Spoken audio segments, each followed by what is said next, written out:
Hello, lovers. I'm so excited to meet with you today and answer some of your questions. People have been writing in and responding to the email I sent out this morning about what you would like me to answer for you. So I'm just going to get started. And first, we have a question from Anita. I'm going through a divorce. I want to attract a guy and keep his attention. One of my biggest problems is I have to stop being a doer and a giver and start creating the energy to receive. I don't know how to let men do. I've discovered dating today, men want sex right away. I've been with my husband for 22 years. I'm not ready. How do I set the boundaries but keep them interested? How do I do that in a feminine way? All right. Here's the thing. You want to start thinking about it like your presence and your attention is like a container. Now, it can be a really, beautiful, gorgeous, sensuous container. And when you meet a man who's interested in you, you want to think about it like he's adding to that container. He's putting things in your life, and you open the container based on the way that he's treating you. So that container just doesn't fling itself open like some kind of, crazed storage unit and start accepting things. It opens a little bit by bit, because if you put the wrong things in the container, you're in trouble, right? So when you're dating, the best way to do this is to think about it like, well, have I heard from him? Am I feeling good when I'm around him? Do I really enjoy his presence? Do I want to keep doing this together? Now, that's up to you, and that's up to how your container feels. But the container doesn't rush after things and try to put put them in it. I mean, the container is there. The container is ready to go, but it has to be filled in order to for anyone to get anywhere. So when it comes to being a giver and a doer, when we get excited about people, sometimes we are tempted to just overload them with what we have to offer. We think to ourselves, okay, I've got to give him everything. Like, oh, I'm so excited. And the best thing to do is really sit back and just kind of stay interested in what you're doing and what you're feeling and what is making you feel right about it, instead of reaching out and trying to grab it. Because the minute that you're doing and in that controlling energy, you're masculine. So you want to make sure that you don't overwhelm a man once he starts coming towards you. You want him to just keep coming towards you. Keep coming. Men are fine about waiting for sex if they're enjoying themselves in your presence. If you're weird about sex, like he won't value you if you don't provide him with sex, then you're not staying rooted in your own irresistibility. You're not coming from a place of ownership, of really being valuable. You're coming from a place of, I'm trying to sell you something. And when you're trying to sell, sales always needs a buyer, right? So the best way to think about it is that you're the treasure and he comes after you. Now, if he just doesn't want to come after you, then that's up to him. That's his decision. But you won't get him to come after you if you try to go after him. There's no way to do it. So you just want to think about it more like you sit where you are, you enjoy yourself, you keep your hobbies and your interests and everything that lights you up, and you just maintain your absolute certainty in your value. And then that way, it doesn't matter whether he comes towards you or not. He can put things in the container or not. That doesn't even matter. So that's the best way to set boundaries, is to, think about it like a video game. You don't get to the next level of, having sex and enjoying your sensual treasures if you're not contributing. So just think about it like that and enjoy men. Enjoy their company. Like, really get to know them. Let them come toward you. So, Anita, good luck. And that's a pretty common question, so you're not alone there. All right, next we have Tara. How would I know that no contact is working? Now, when it comes to a breakup, there's a lot of coaches, and me myself, when I wrote my program Exit Attraction Formula, I advise no contact as well. Because the reason why, the point of doing no contact is that you get started renovating your life, and you get started falling back in love with yourself and getting used to not having that other person there all the time. and getting used to establishing new habits without them, and getting used to doing things with other people besides the other person, besides your person. And then the point of no contact in the beginning was to really just give everybody a break. It was just to do a full-on, moment where we just stop and we just recollect ourselves. And it kind of got perverted into this idea that was going to magically make the other person rush back and proclaim their love and do all of those things. Now, no contact can be pretty compelling. Like, it's a super effective technique, but you can't use it as a technique when it works. And that's the hard part about it. The way to use it is to think to yourself, okay, we need a timeout. Everybody said things that they didn't mean, or this didn't go the right way. And we all just need to take a break. And we all just need to, you don't have to say this to somebody, but what you do is you just pull back into your own energy. And like I was just talking about the container, you bring yourself back to maintaining your own container. And you think about what you really want in your life and what you really want to enjoy.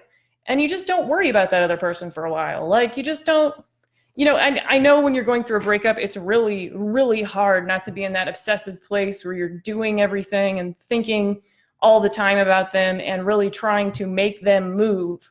But that's a controlling place.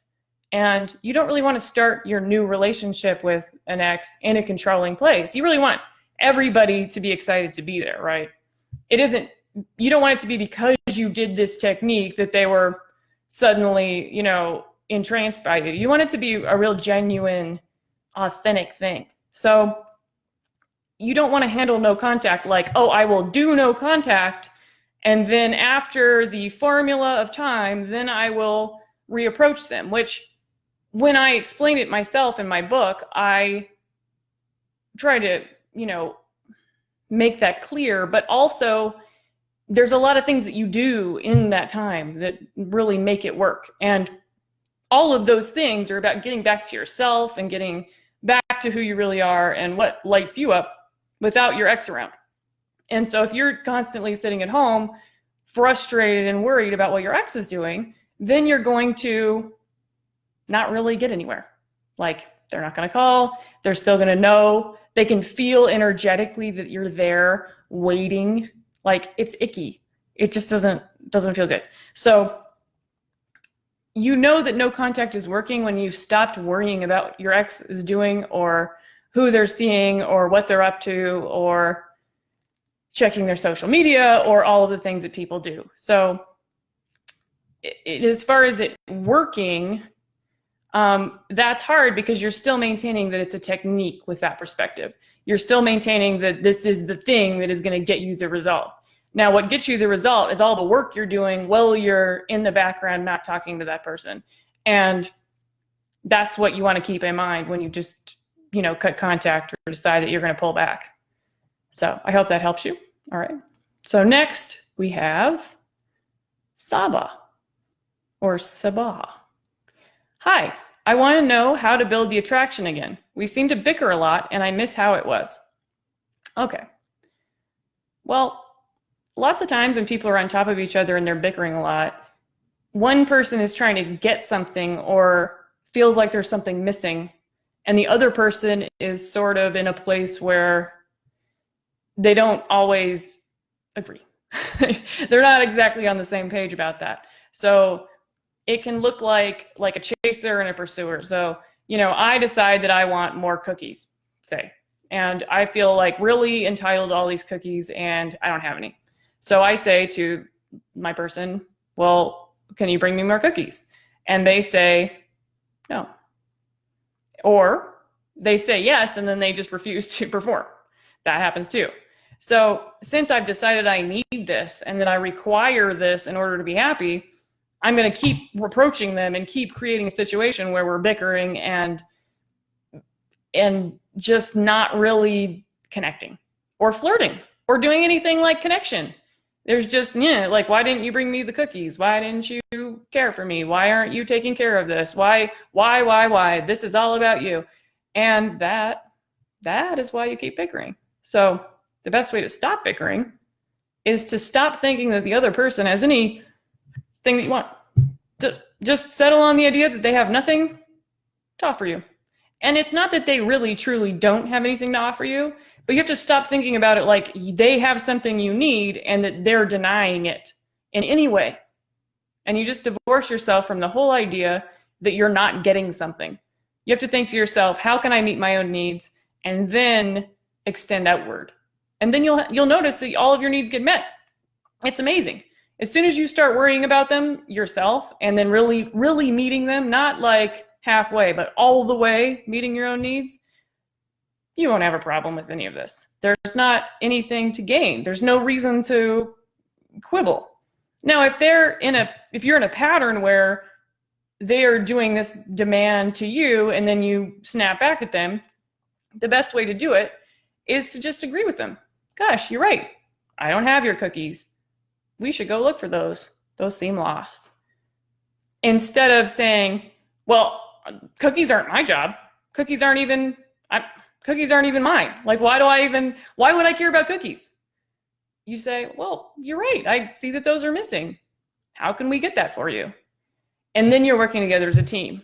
And then the dynamic changes. And over time, as you focus on meeting your own needs and then just letting them have their needs without you feeling the need to rush in and do anything about that, it will all start to smooth out. But you have to give it some time. It can't be like one request for cookies and you're ready to strangle them. It has to be that you really step back, take a break, center yourself, let them be in this place where they're feeling needy and they want something that you can't give them or you don't want to give them or whatever. So that's the best way to stop the bickering and complaining and just meet your own needs. Just accept them where they are, accept that they do or do not have something or are not doing something, and then just let it go. Like, really, let it go. Not forever, and not because you don't want that thing, but because being in that place, you'll continue to attract that energy, that needy energy that just gets on things and it starts spreading and it makes it so hard to really even operate. So that's the best way to turn that around. And we'll get on to the next question. I wanted to see how a man means true love when distance is involved. Okay, that's kind of short. So when it comes to distance, you have to think about it like you are eventually going to close the distance. Now, I don't mean that you as the feminine energy are going to be the one who closes the distance. I mean that the masculine has to keep coming toward you, Now, he'll start out by coming toward you in really small ways. He'll contact you once in a while. Then the snowball will roll and he'll contact you more. And then he'll start making motions about coming towards you. And what you do, just like I explained the container in the beginning, is you just let them keep coming towards you. You let that just continue. And so people say a lot of stuff when it comes to these things. They promise stuff that they aren't always ready to offer on. They might mean something one day and then change their mind. And so the best way to handle it is to just keep the energy flowing towards you. So you just, well, that's wonderful. I'm really enjoying spending time with you too. Gosh, it's a nice day out. You don't need to worry about like your eternal future. Well, somebody from across the country may or may not want to see you. Like, you have to think about it like diversification. So he might be in love with you, and there might also be 10 other people that are in love with you. Now, worrying about any particular one of them who isn't really sweeping you off your feet or really, in a place where he's coming all the time and is wanting exclusivity and offering you everything that you want, then you don't worry about it. You just go about your day and enjoy the company and enjoy the wonderful feeling of having somebody just adore you. And you just let all of that other stuff take care of itself while you take care of yourself. So you don't,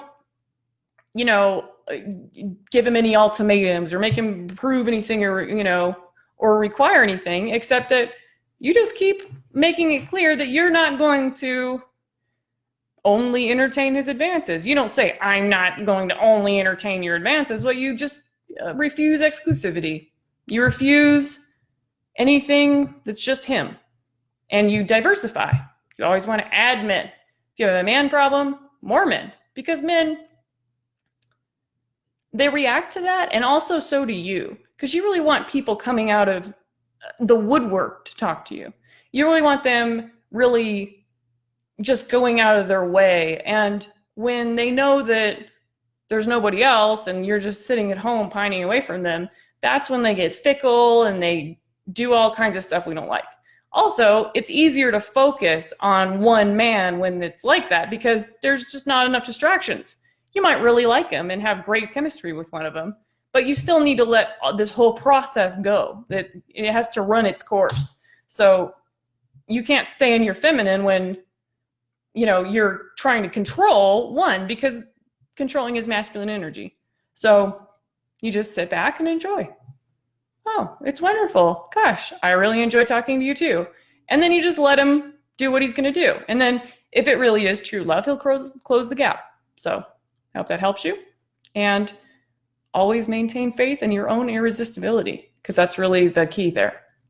So thank you so much. And those are the questions. Let me see if any just new ones have popped up in the last few minutes. Let me see. Oh, looks like we're all set. Well, thank you so much. And I really appreciate you watching, and that your attention to Attract One Live has been super exciting.